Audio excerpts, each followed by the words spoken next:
Hello everyone. तो कैसे हो मैन सिटी को चाहने वालों। आई नो एस्टन विला की हार अभी भी दर्द दे रही होगी आप सबको, मेरे को भी दे रही है भाई, और मैन सिटी को भी दे रही होगी। लेकिन हम सब मैन सिटी फैंस को एज वेल एज मैन सिटी टीम को अपनी गलतियों से सीखना पड़ेगा और फर्दर मूव करना पड़ेगा, तभी अपना सीजन अच्छा होगा। सो आज ईएफएल कप कैराबाओ कप में अपना मैच है स्वानजी सिटी के साथ एट देयर होम, और हमें मैच देखने को मिलेगा आज रात 1:15 पे। तो भाई लोगों, जागना पड़ेगा अगर आप अपनी फेवरेट टीम को देखना चाहते हो खेलते हुए। मैं तो जागूंगा, मैं उम्मीद करूंगा कि आप सब भी जागेंगे और आज का मैच देखेंगे, बिकॉज चाहते हैं हम मैन सिटी को अच्छा परफॉर्म करते हुए देखना, और हम यही चाहते हैं कि मैन सिटी दोबारा अनबीटन स्ट्रीक बनाए और अपनी जो अगली गेम आ रही है इन प्रीमियर लीग, उस गेम में मैन सिटी कॉन्फिडेंस के साथ जाए, विन लेके जाए। तो अब देखते हैं कि man city round 4 of Carabao cup में कैसा परफॉर्म करती है अगेंस्ट स्वानजी सिटी। और अगर मैं स्वानजी सिटी की बात करूं, सो चैंपियनशिप टीम है, और ये सीजन स्वानजी सिटी का चैंपियनशिप में इतना अच्छा स्टार्ट नहीं हुआ है। करंटली 13th पे है वो चैंपियनशिप टेबल में विद 16 पॉइंट्स, जहां उनको 4 विन्स मिली हैं, 4 ड्रॉस मिले हैं एंड 4 लॉसेस मिले हैं। लेकिन लास्ट मैच अपना वो जीत के आ रहे हैं 2-1 से अगेंस्ट नॉर्विच, और अपनी last game in EFL cup round 3 में उन्होंने नॉटिंघम फॉरेस्ट को हराया था 3-2 की स्कोर लाइन के साथ। सो स्वानजी सिटी ने Premier League team Nottingham Forest को हराया है राउंड 3 ऑफ कैराबाओ कप। तो मैन सिटी के लिए इतना इजी नहीं होने वाला, टफ फाइट देगी स्वानजी सिटी, और हमें अच्छा खेलना पड़ेगा। और अगर मैं मैन सिटी की बात करूं, सो प्रीमियर लीग में अपना भी एवरेज स्टार्ट हुआ है। करंटली हम 5th पे हैं in premier league table with 16 points, और हमें अभी तक 5 विन्स, 1 ड्रॉ और 3 लॉसेस मिली हैं इन दिस प्रीमियर लीग। और लास्ट मैच हम एस्टन विला के अगेंस्ट 1-0 से हार के आ रहे हैं इनटू दिस मैच। लेकिन अपना जो लास्ट मैच हुआ था कैराबाओ कप में राउंड 3 में, हमने हडर्सफील्ड को 0-2 से हराया था। सो ऑन पेपर मैं कहूंगा मैन सिटी काफी ज्यादा स्ट्रॉन्ग है compare to Swansea City, because Swansea City championship team है। लेकिन कुछ भी हो सकता है, बिकॉज इन्होंने नॉटिंघम फॉरेस्ट को भी तो हराया है, वो भी तो प्रीमियर लीग टीम थी, तो कुछ भी हो सकता है।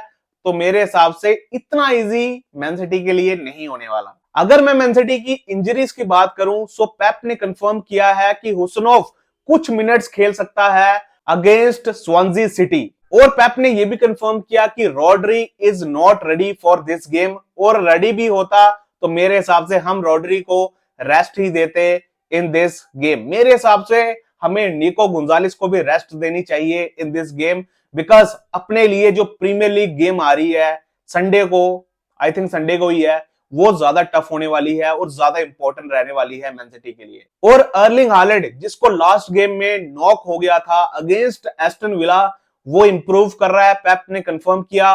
और वैसे भी हम अर्लिंग हालैंड को रेस्ट देते हैं दिस मैच, तो अब मेरे हिसाब से अर्लिंग हालैंड को 100% रेस्ट देना बनता है, बिकॉज हम नहीं चाहते कि अर्लिंग हालैंड लॉन्ग टर्म के लिए बाहर हो जाए। और इन द लास्ट पेप ने यह भी कंफर्म किया कि Rayan Ait Nouri is ready and fit to play. So Rayan Ait Nouri को हम देख सकते हैं अगेंस्ट स्वानजी सिटी। और अगर मैं अपनी लाइनअप बताऊं जो मैं चाहता हूं कि हम स्वानजी सिटी के अगेंस्ट खिलाएं, तो मेरे हिसाब से गोलकीपर ट्रैफर्ड होना चाहिए, बिकॉज ट्रैफर्ड को हम अपॉर्चुनिटी देना चाहते हैं specially in Carabao cup. Even मैं चाहता हूं कि कुछ प्रीमियर लीग गेम्स में भी हम ट्रैफर्ड पे ट्रस्ट करें। अगर मैं डिफेंस लाइन की बात करूं, सो मैं लेफ्ट बैक देखना चाहूंगा रायन एट नोरी को, बिकॉज पेप ने कंफर्म किया है कि वो फिट एंड रेडी है, तो मैं उम्मीद करूंगा कि रायन एट नोरी स्टार्ट करेगा।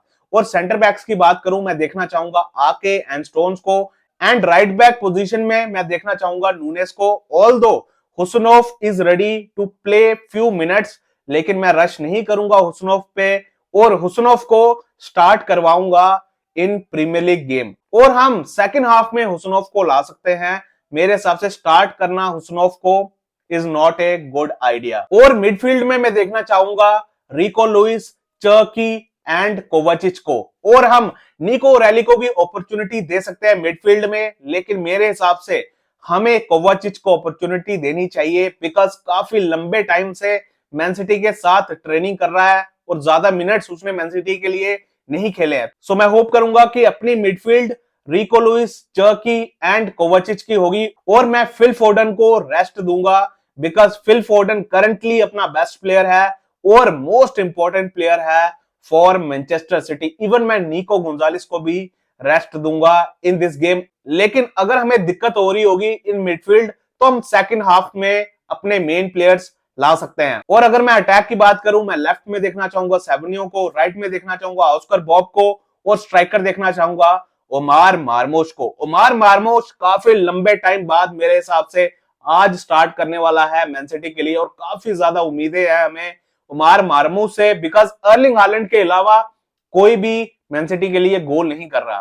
तो मैं होप करूंगा कि ओमार मार्मोश स्टेप अप करेगा और गोल स्कोर करेगा फॉर मैनचेस्टर सिटी। और मैं सेवनियो एंड ऑस्कर बॉब को इस गेम में अपॉर्चुनिटी देना चाहूंगा बिकॉज मैं नहीं चाहता कि ये दोनों ही प्लेयर्स स्टार्ट करें अपनी प्रीमियर लीग गेम में। सो अब देखते हैं कि मैन सिटी कैसा परफॉर्म करती है। होप करेंगे कि मैन सिटी कंफर्टेबली जीत जाए ये गेम। और अगर मैं प्रेडिक्शन दूं फॉर दिस मैच, मेरे हिसाब से ट्रैफर्ड को क्लीन शीट मिलने वाली है और हम ये गेम 0-2 की स्कोर लाइन के साथ जीत जाएंगे। आपकी प्रेडिक्शन क्या है? लेट मी नो इन कमेंट्स। होप करेंगे कि मैन सिटी विन लेके जाएगी और कॉन्फिडेंस के साथ जाएगी अपनी अगली प्रीमियर लीग गेम में। तो अब देखते हैं कि मैन सिटी कैसा परफॉर्म करती है। तब तक भाई लोगों सपोर्ट करते रहिए इस ब्यूटीफुल क्लब को, इस ग्रेट क्लब को। Come on city.